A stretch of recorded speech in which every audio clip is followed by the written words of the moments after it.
안녕하세요. 김쌤입니다. 자, 이번 시간에는 재고자산이 현재 어떤 상태에 있느냐에 따라서 판매자의 재고자산으로 잡아야 될지, 구매자의 재고자산으로 잡아야 될지의 여부를 한번 알아보도록 할게요.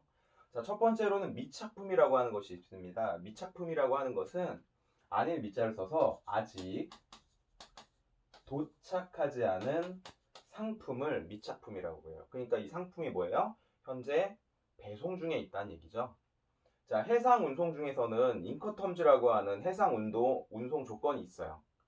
그래서 그 중에 가장 대표적인 것이 선적지 인도 조건, free on board라고 하는 거하고 도착지 인도 조건, cost endurance freight라고 하는 조건이 있는데, 자, 우리가 해상에서 운송을 하게 되면 우리나라에서 뭐 다른 나라로 또는 우리나라의 뭐 출발지에서 다른 그 도착하는 구매자가 있는 도착지까지 이렇게 운송을 하게 되겠죠. 그러면 이 운송 중에는 누구의 재고 자산으로 잡아야 되냐 이거예요. 자, 선적지 인도 조건은 이 판매자가 물건을 항구에서 판매자의 항구에서 실는 순간 구매자에게 물건을 넘기는 것을 말합니다. 그러면 이 해상에서는 누구의 것이 되겠어요? 구매자의 재고 자산으로 잡으면 되겠죠. 자, 도착지 인도 조건이라고 하는 것은 CIF라고 해서 구매자의 항구에 도착하고 나서 물품을 구매자에게 넘겨주는 것을 말합니다. 그러면 이 운송 중에서는 누구의 재고자산이 되겠어요? 판매자의 재고자산이 되겠죠. 그래서 미착품은 이 인도 조건에 따라서 구매자의 재고자산이 될지 판매자의 재고자산이 될지 나눠지게 됩니다. 그다음 적송품이라고 하는 것은 이런 경우가 있습니다. 자, 내가 너무 바빠서 물건을 팔 시간이 없을 경우 다른 사람에게 대신 물건을 팔아달라고 하는 경우가 있어요. 그래서 물건을 팔아달라고 하는 사람을 물품의 판매 조건을 판매할 수 있는 권한을 위임한다라고 해서 위임해서 부탁한다라고 해서 위탁자라고 하고, 물품을 대신 판매해 준 사람을 수탁자라고 합니다. 물품을 수령해서 부탁받은 사람이라는 얘기죠. 자, 그러면 위탁자가 수탁자한테 상품을 넘기잖아요. 넘겨서 수탁자의 창고에 보관하고 있다가 수탁자가 판매를 하게 됩니다. 그러면 수탁자의 창고에 있을 때는 과연 누구의 재고자산으로 잡아야 되냐는 거죠.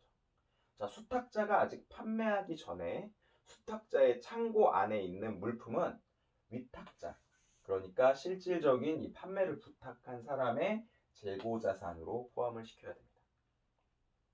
자, 그 다음에 시송품이라고 하는 것은 시범적으로 시험에서 배송을 해서 물품을 써보고 그리고 나서 물품이 마음에 들면 구매 의사를 통해서 구매를 하게 하는 그러한 상품을 시송품이라고 합니다.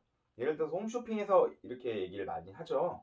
자, 물건 일단 한번 받아보시고 마음에 들지 않으면 7일 안에 환불해 주세요 라고 이렇게 홈쇼핑에서 판매를 하고 있죠. 그게 시송품인데요. 그러면 구매자가 일단 물건을 받아서 시범적으로 사용하고 있는 기간에는 과연 재고자산으로 잡아야 될까요? 자, 아직 구매자가 시범적으로 사용하고 있는 기간에는 판매자의 재고자산으로 잡습니다. 그리고 나서 일정 기간을 구매자가 사용해보고 이거를 내가 사겠다라고 하고 결제를 하는 순간 판매자는 재고자산이 빠져나가게 되는 겁니다. 자, 그 다음에 일시불로 상품을 구매할 수도 있지만 할부로 상품을 구매하는 경우도 있어요. 할부라고 하는 것은 일정 기간 동안에 전체 금액을 나눠서 구매하는 방식이죠. 그럼 할부로 상품을 구매하는 경우에는 할부금이 나가는 기간 동안에는 과연 누구의 재고자산이냐 이거죠. 자, 할부 기간 중에는 구매자의 재고자산에는 포함시키지 않고 판매를 하는 즉시 판매자의 재고자산으로 포함시키지 않고 구매자의 재고자산이 되게 되는 거겠죠.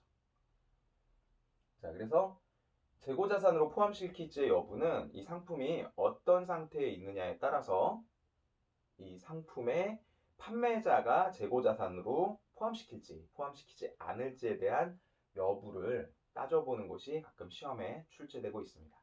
관련된 문제를 한번 풀어볼게요. 자, 판매자 입장에서 기말 재고자산에 포함될 항목. 자, A. 시용 판매용으로 고객에게 제공한 재화에 대해서 고객이 매입하겠다는 의사표시를 해왔어요. 그러면 그 순간에 판매가 이루어진 거고 판매자의 재가조산으로 포함시키면 안 되겠죠. 자, 두 번째. 위탁 판매용으로 수탁자에게 제공한 거. 수탁자가 현재 보관 중이고 아직 판매하지 않았다라고 하는 거는 판매자의 재고자산으로 잡으면 되겠죠.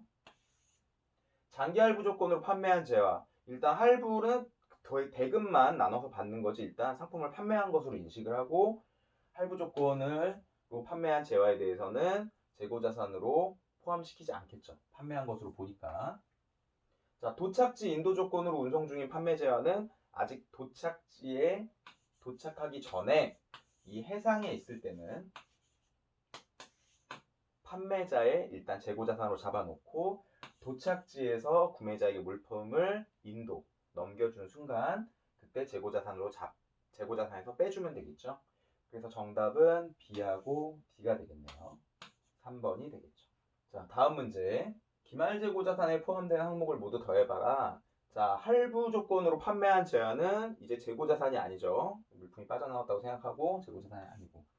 시용 판매용으로 고객이 제공을 한 재화인데 구매자가 아직 매입 의사 표시가 없습니다. 그러면 아직은 재고자산으로 잡아야겠죠. 위탁 판매용으로 수탁자에게 제공한 재화인데 아직 현재 판매하지 않고 보관 중이에요. 이것도 재고자산으로 잡아야 되고.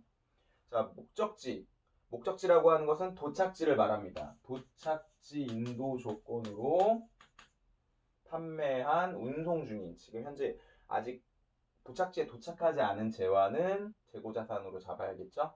그래서 이 세 가지 항목을 다 더하면 13만 원이 되겠네요.